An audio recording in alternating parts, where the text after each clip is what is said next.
লা ইলাহা ইল্লাল্লাহু মুহাম্মাদুর রাসূলুল্লাহ। আল্লাহ ছাড়া কোন ইলাহা নাই, মাবুদ নাই, উপাস্য নাই।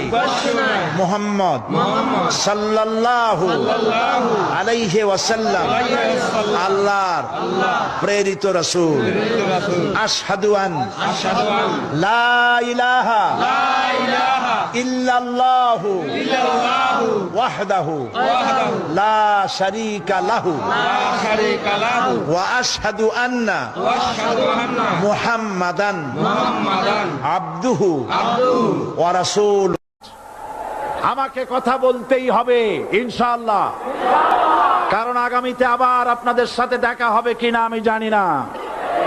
কথা বলতেই হবে।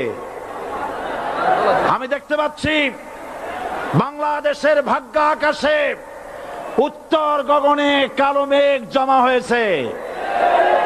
ঝড়ের পূর্বাভাস লক্ষ্য করছি।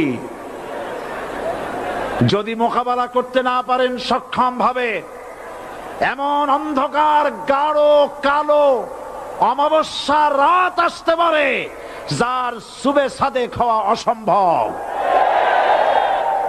সুতরাং আপনারা কি কাপুরুষের মতো কাফের মুশরিকদের গোলামি করে মরতে চান? বিড়ালের মতো 500 বছর বেঁচে থাকার কোনো লাভ নাই। সিংহের মতো 1 ঘন্টা বাঁচতে চাই। আমার এই বক্তব্য সারা দুনিয়া শুনেছে। আমরা এই কোরআনের রাজনীতি করি। এই কোরআন নিয়ে বাঁচতে চাই, এই কোরআন নিয়ে মরতে চাই। এই কোরআন থেকে আমাদেরকে বিচ্ছিন্ন করতে চায় কাফের বেঈমান মুশরিকেরা। ও আমার জাতি, কোরআন থেকে যারা বিচ্ছিন্ন করতে চায়, তোমরা কি তাদের বিরুদ্ধে জিহাদের জন্য প্রস্তুত থাকবে? আমাকে রাজাকার বলে জনগণ থেকে বিচ্ছিন্ন করবা। জনগণ থেকে আমারে বিচ্ছিন্ন করা যাবে না, কারণ এই জনগণ আমার জন্য আসে না। এই জনগণ আসে আল্লাহর কোরআনের জন্য। এ কথা বিশ্বাস করো।